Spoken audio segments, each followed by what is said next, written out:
Hi all, അസ്സലാമു അലൈക്കും, welcome back. നമ്മളിന്ന് ചെയ്യാൻ പോകുന്നത് വെറും 3 ഇൻഗ്രീഡിയൻസ് മാത്രം വെച്ചിട്ടുള്ള ഒരു അടിപൊളി ഐസ്ക്രീമാണ്.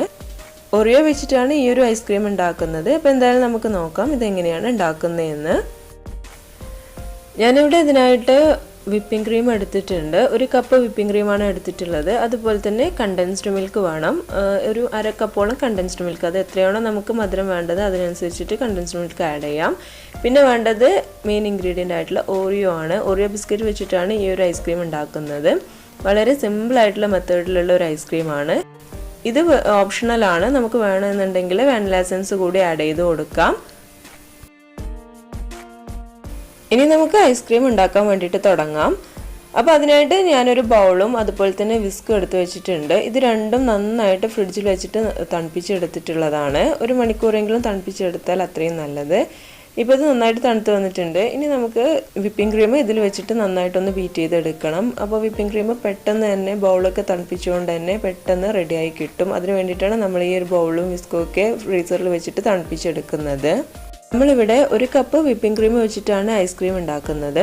അപ്പോൾ നിങ്ങൾക്ക് ഇതിലും കൂടുതൽ അളവ് എടുത്തിട്ട് വേണം ഉണ്ടാക്കാൻ എന്നുണ്ടെങ്കിൽ 2 കപ്പൊക്കെ ആണെന്നുണ്ടെങ്കിൽ 2 കപ്പ് വിപ്പിംഗ് ക്രീമും അതുപോലെ തന്നെ അതിലേക്ക് 1 കപ്പ് കണ്ടൻസ്ഡ് മിൽക്കും ആഡ് ചെയ്ത് കൊടുക്കുക. പിന്നെ ഒറിയോ നമുക്ക് അതിനനുസരിച്ച് ഒരു 8 10 ഒക്കെ ആയിട്ട് ആഡ് ചെയ്ത് കൊടുക്കാം. വിപ്പിംഗ് ക്രീം നമ്മൾ ബൗളിലേക്ക് ഒഴിച്ച് കഴിഞ്ഞിട്ട് നന്നായിട്ടൊന്ന് ബീറ്റ് ചെയ്തെടുക്കണം. നമ്മൾ സാധാരണ കേക്കിനൊക്കെ വിപ്പിംഗ് ക്രീം ബീറ്റ് ചെയ്യുന്ന പോലെ തന്നെയാണ് ബീറ്റ് ചെയ്യേണ്ടത്. പിന്നെ അത്ര തന്നെ സ്റ്റിഫായി കിട്ടണമെന്നില്ല. നമുക്ക് ഐസ്ക്രീമിനായതുകൊണ്ട് തന്നെ വല്ലാണ്ട് കേക്കിന് ഫ്രോസ്റ്റിങ്ങിന് യൂസ് ചെയ്യുന്ന പോലെ തന്നെ സ്റ്റിഫായി കിട്ടണമെന്നില്ല. ഒരു 5-6 മിനിറ്റ് നന്നായിട്ടൊന്ന് ബീറ്റ് ചെയ്തെടുത്താൽ മതി. വിപ്പിംഗ് ക്രീം ഇവിടെ ഏകദേശം റെഡിയായി വന്നിട്ടുണ്ട്. ഇനി നമുക്ക് ഇതിലേക്ക് കണ്ടൻസ്ഡ് മിൽക്ക് ആഡ് ചെയ്ത് കൊടുക്കാം. ഞാനിവിടെ ഒരു 1/2 കപ്പോളം കണ്ടൻസ്ഡ് മിൽക്കാണ് ആഡ് ചെയ്യുന്നത്. കണ്ടൻസ്ഡ് മിൽക്ക് ആഡ് ചെയ്താലേ ആ ഒരു കറക്റ്റ് ടേസ്റ്റ് കിട്ടുള്ളൂ. പഞ്ചസാര ആഡ് ചെയ്യുന്നതിനേക്കാളും ടേസ്റ്റ് കണ്ടൻസ്ഡ് മിൽക്ക് ആഡ് ചെയ്താലാവും. ഇനി ഇത് എല്ലാം കൂടി ഒന്ന് ബീറ്റ് ചെയ്തിട്ട് മിക്സ് ചെയ്തെടുക്കണം.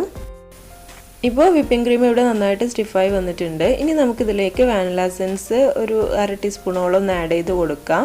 ഇത് ഓപ്ഷണലാണ്. അപ്പോൾ നിങ്ങൾക്ക് വേണം വാനില എസൻസിൻ്റെ ടേസ്റ്റ് ഇഷ്ടമാണ് എന്നുണ്ടെങ്കിൽ അതൊന്ന് ആഡ് ചെയ്ത് കൊടുത്താൽ മതി. അല്ല എന്നുണ്ടെങ്കിൽ ഒഴിവാക്കിയാലും കുഴപ്പമൊന്നുമില്ല.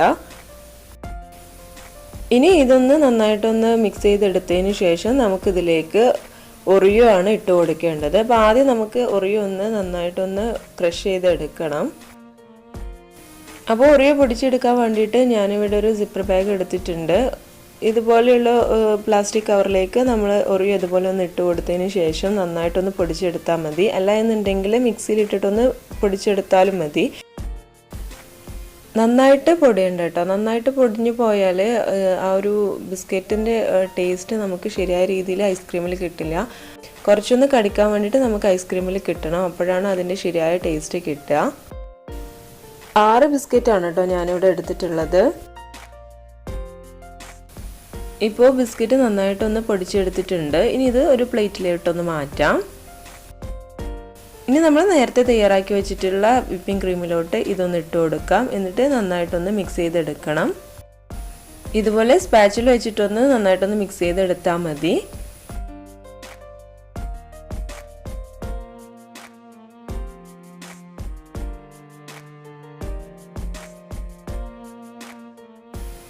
ഇപ്പോൾ ഇത് നന്നായിട്ട് മിക്സായി വന്നിട്ടുണ്ട്. ഇനി നമുക്ക് ഇതൊന്ന് ഫ്രീസറിലോട്ട് മാറ്റാം. അതിനായിട്ട് ഞാനിവിടെ ഒരു ചെറിയ പ്ലാസ്റ്റിക്കിൻ്റെ പാത്രമാണ് എടുത്തിട്ടുള്ളത്. അപ്പോൾ അതിലേക്ക് നമുക്ക് ഈ ഒരു ഐസ്ക്രീം മാറ്റാം. ഇനി നമുക്കിത് ഒന്ന് സെറ്റാക്കി എടുക്കണം. അതിനായിട്ട് ഞാനിതൊന്ന് ഫ്രീസറിലോട്ട് മാറ്റാണ്. ഒരു 6 to 8 മണിക്കൂറിന് ശേഷം നമുക്കിതൊന്ന് എടുത്ത് നോക്കാം. അപ്പോൾ അതിന് മുമ്പായിട്ട് നമ്മൾ ഇതൊന്ന് റാപ്പ് ചെയ്തിട്ട് വേണം ഫ്രീസറിലോട്ട് മാറ്റാൻ. ഇനി ഇത് നമുക്ക് ഫ്രീസറിലോട്ട് മാറ്റാം. എന്നിട്ട് ഒരു 6 മണിക്കൂറിന് ശേഷം അല്ലെങ്കിൽ ഓവർനൈറ്റ് വെച്ചിട്ട് ഇതൊന്ന് എടുത്ത് നോക്കാം എങ്ങനെയുണ്ടെന്ന്. അപ്പോൾ നമ്മുടെ ഐസ്ക്രീം ഇവിടെ റെഡി ആയിട്ടുണ്ട്. ഞാനിത് ഓവർനൈറ്റ് ഫ്രിഡ്ജിൽ വെച്ചിട്ട് എടുത്തതാണ്.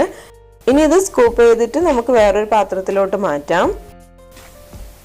നമ്മുടെ ടേസ്റ്റി ആയിട്ടുള്ള ഒറിയോ ബിസ്ക്കറ്റ് ഐസ്ക്രീം ഇവിടെ റെഡി ആയിട്ടുണ്ട്. അപ്പോൾ എല്ലാവരും ഇതൊന്ന് ട്രൈ ചെയ്ത് നോക്കുക. നിങ്ങൾക്ക് തീർച്ചയായിട്ടും ഇഷ്ടമാവും. നിങ്ങൾക്ക് ഈ ഒരു വീഡിയോ ഇഷ്ടമായിട്ടുണ്ടെങ്കിൽ ലൈക്ക് ചെയ്യാനും ഷെയർ ചെയ്യാനും സബ്സ്ക്രൈബ് ചെയ്യാനും ഒന്നും മറക്കരുത്. സബ്സ്ക്രൈബ് ചെയ്യുമ്പോൾ കൂടെ കാണുന്ന ബെൽ ഐക്കൺ കൂടി ഒന്ന് എനാബിൾ ചെയ്തിടുക. അപ്പോൾ ഞാനിടുന്ന പുതിയ വീഡിയോസ് നിങ്ങൾക്ക് നോട്ടിഫിക്കേഷൻ ആയിട്ട് കിട്ടും. അപ്പോൾ നമുക്ക് അടുത്തൊരു വീഡിയോയിൽ പുതിയ റെസിപ്പിയുമായിട്ട് കാണാം. അതുവരെ ബൈ.